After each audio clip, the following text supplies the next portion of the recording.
let's get this show started. It's been a couple of days. Let's see. Let's get this stuff set up over here. Move this around.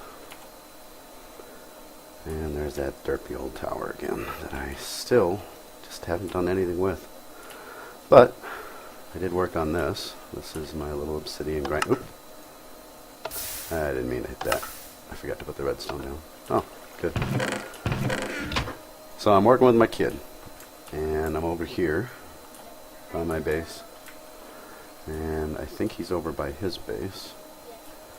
Let's go see what he's up to, because I'm going to need his help getting this gold farm started. And there he is. He built this little castle-y type tower thing up the hill away from mine. And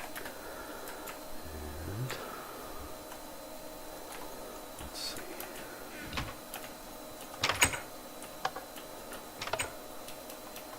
You got that redstone? Let's go.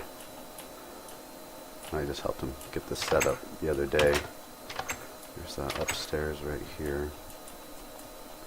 Let's see down. Doorways. Here's the roof. It's just very bare, and we just threw it up in like half an hour. He and I. Actually, it was probably about an hour it took, right? Right, David? Took about an hour. He's working on putting some flags up there. Oh, you took down the dirt flag, the test flag, right? And I added some stuff to my iron golem farm since last time. I've added a pumpkin and melon automatic farmer, automatic sugar cane, and automatic cactus.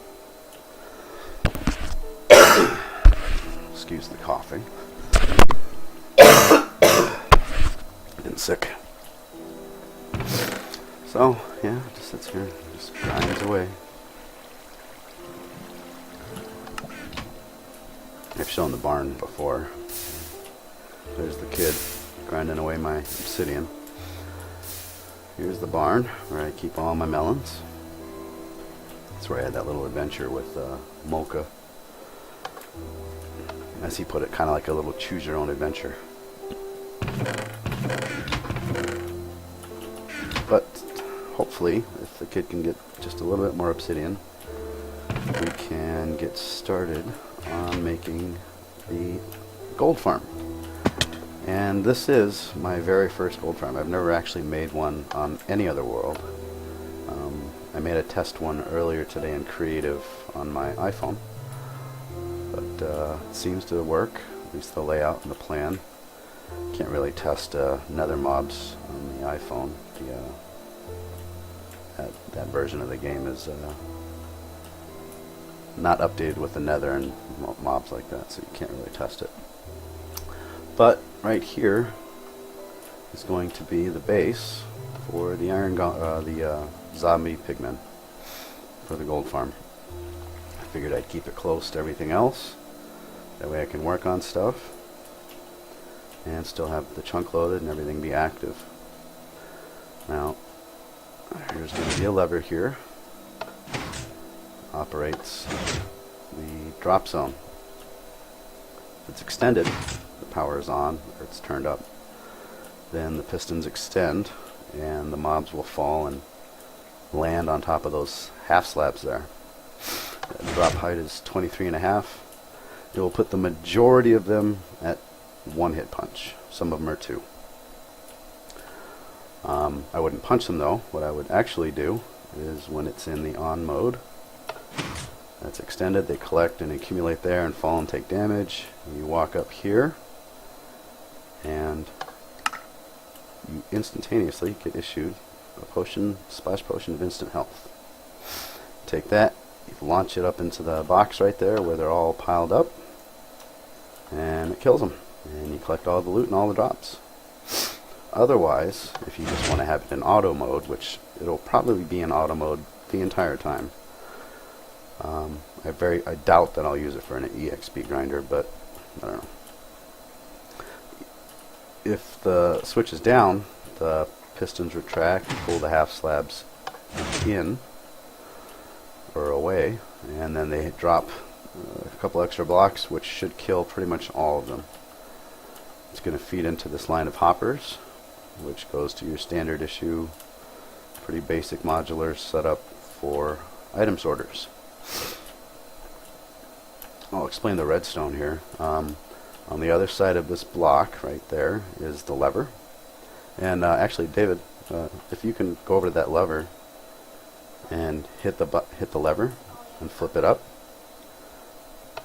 Right there. Turns off the power using these repeaters and stair-stepping them and setting them up in the right way.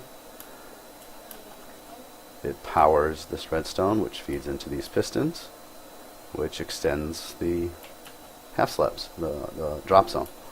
And if you hit the lever again, it turns everything off, and it's unpowered, so it pulls them back. So that's how that works. So then the drop zone here, where it collects everything, I'll have a back on it here. I just haven't put it on yet. But the drop zone here will have item filters for nuggets, bars, and flesh.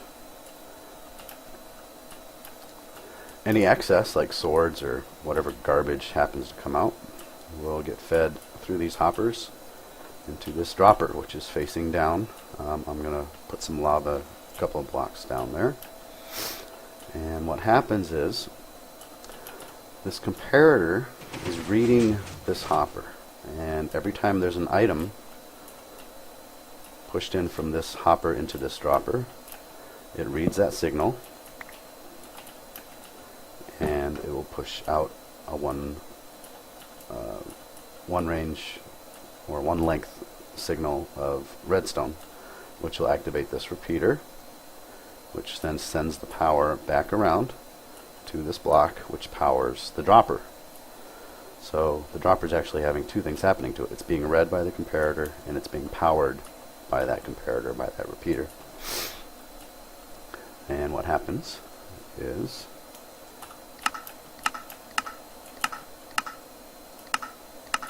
it sees that there's something in there, and it starts to spit them out. It'll drop down into a garbage chute, basically. And you can actually use this exact setup without the hoppers. Just these 8 blocks of items right here, and you can have your own trash chute pretty much anywhere you want. You can just leave them sit there and they'll despawn after, I think it's like 7 minutes or so. Otherwise, you can put lava down there and it will burn up. So that's how that's going to work. So that'll take care of the system getting clogged up from too many items or whatnot.